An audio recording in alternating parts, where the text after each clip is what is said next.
किसानी को एक व्यापक स्वरूप में देखा है और उस व्यापक स्वरूप में हमने किसान क्रेडिट कार्ड, पशुपालकों और मछुआरों को किसान क्रेडिट कार्ड का हमने लाभ मुहैया कराया है और इसके कारण हमारे किसानों का खेती के काम को, उसके विस्तार को भी मजबूती दी है। उस दिशा में भी हमने काम किया।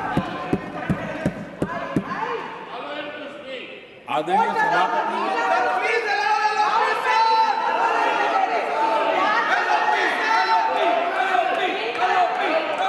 कांग्रेस के कार्यकाल में 10 साल में एक बार किसानों की कर्ज माफी की बहुत डोल पीटे गए और एक बढ़ चढ़ करके बातें बता करके किसानों को गुमराह करने का भरसक प्रयास किया गया था।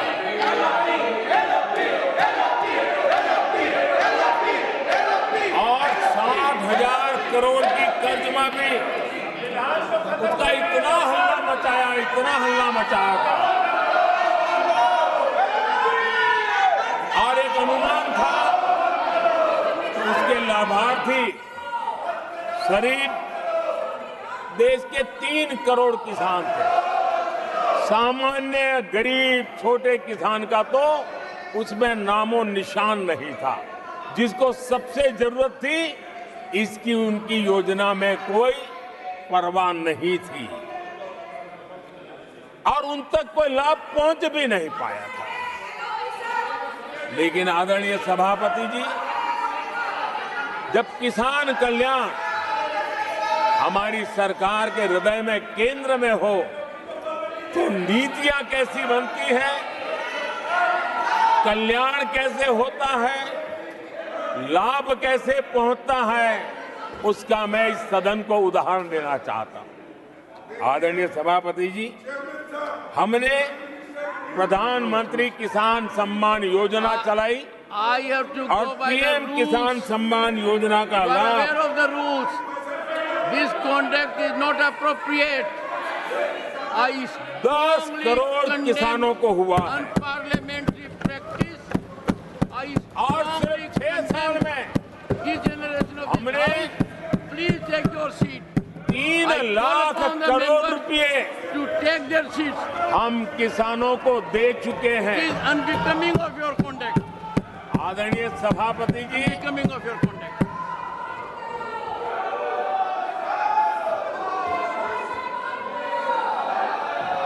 आदरणीय सभापति जी, देश देख रहा है,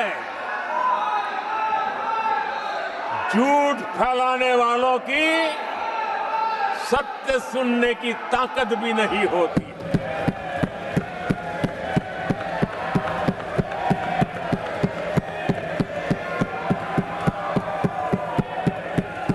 जिनका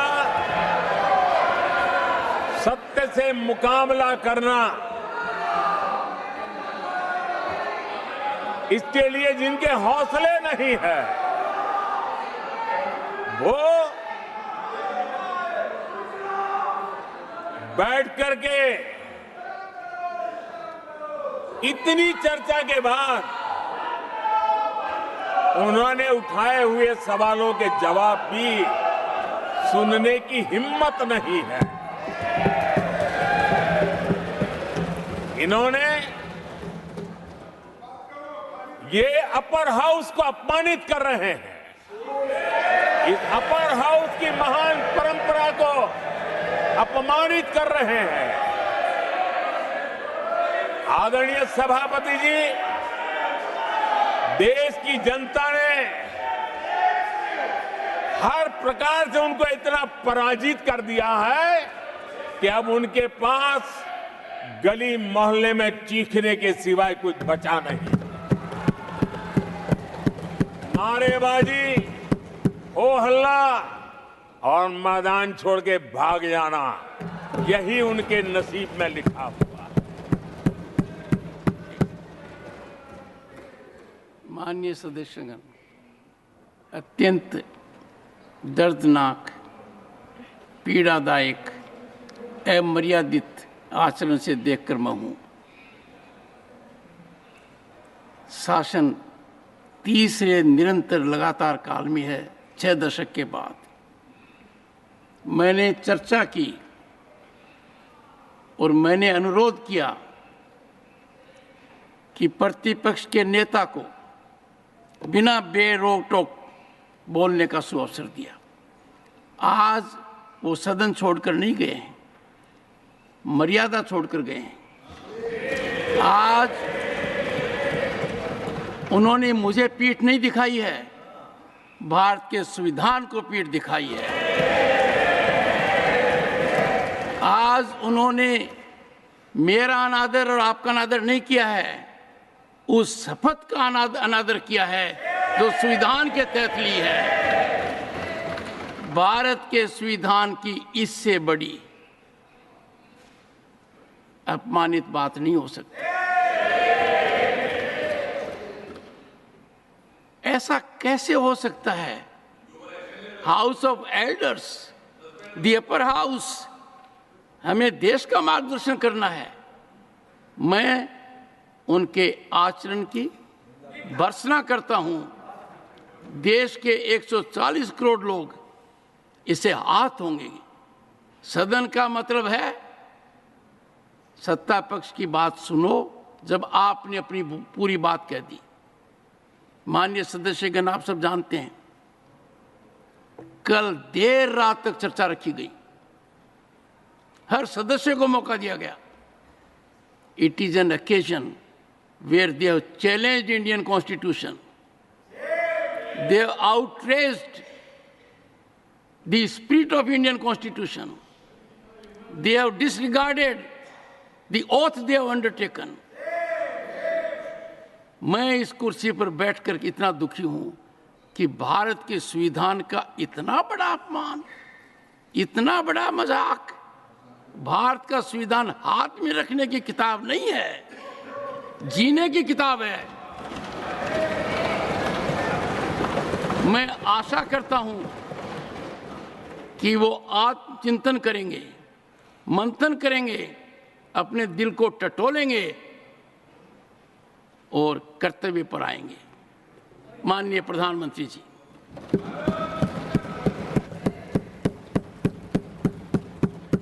आदरणीय सभापति जी, आपकी वेदना मैं समझ सकता हूं।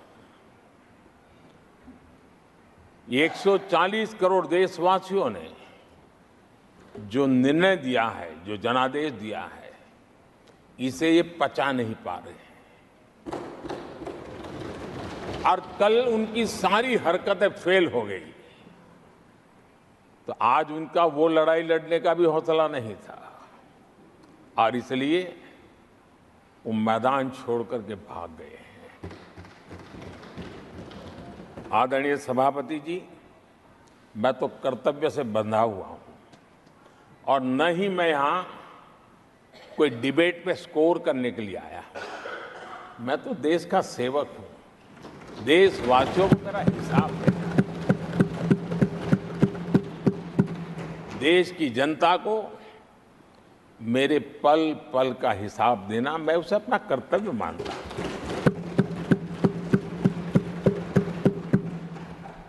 आदरणीय सभापति जी, वैश्विक परिस्थितियां ऐसी पैदा हुई कि फर्टिलाइजर के लिए बहुत बड़ा संकट पैदा हुआ।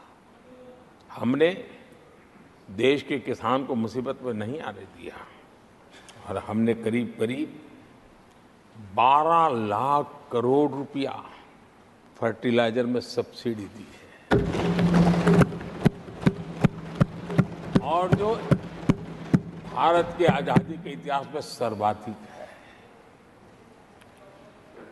है। और उसी का परिणाम है कि हमारे किसान को फर्टिलाइजर का इतना बड़ा बोझ उस तक हमने जाने नहीं दिया सरकार ने अपने कंधे पर उसको उठा लिया है।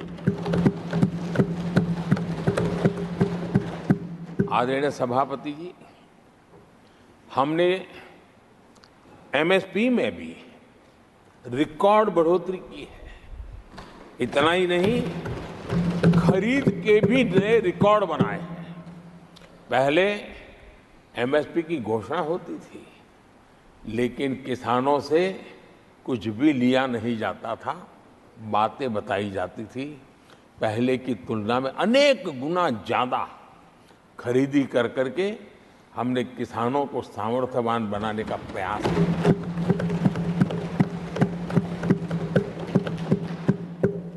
आदरणीय सभापति जी, 10 वर्षों में हमने कांग्रेस सरकार की तुलना में धान और गेहूं किसानों तक 2.5 गुना अधिक पैसा पहुंचाया और हम आने वाले 5 साल सिर्फ इसी का इंक्रीमेंटल वृद्धि करके रुकना नहीं चाहते। हम नए नए क्षेत्रों को, उन कठिनाइयों का अध्ययन करके उसकी मुक्ति के लिए प्रयास कर रहे हैं। और इसलिए आदरणीय सभापति जी, अन्न भंडारण का विश्व का सबसे बड़ा अभियान हमने हाथ लिया है और लाखों की तादाद में विकेंद्रित व्यवस्था के तहत अन्न भंडारणों की रचना करने की दिशा में काम चल पड़ा है। फल और सब्जी एक ऐसा क्षेत्र है, हम चाहते हैं किसान उस तरफ मुड़े और उसके भंडारण के लिए भी एक व्यापक इंफ्रास्ट्रक्चर की दिशा में हम काम कर रहे हैं। आदरणीय सभापति जी, सबका साथ सबका विकास, इस मूल मंत्र को लेकर के हमने देश सेवा की हमारी यात्रा को निरंतर विस्तार देने का प्रयास किया है। देशवासियों को गरिमापूर्ण जीवन देना, ये हमारी प्राथमिकता रही है। आजादी के बाद अनेक दशकों तक जिनको कभी पूछा नहीं गया, आज मेरी सरकार उनको पूछती तो है, उनको पूजती भी है।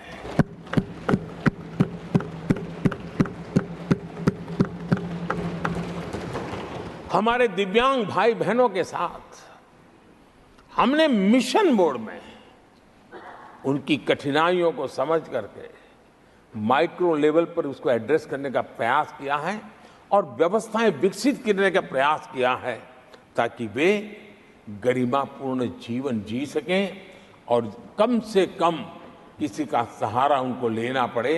इस दिशा में हमने काम किया है।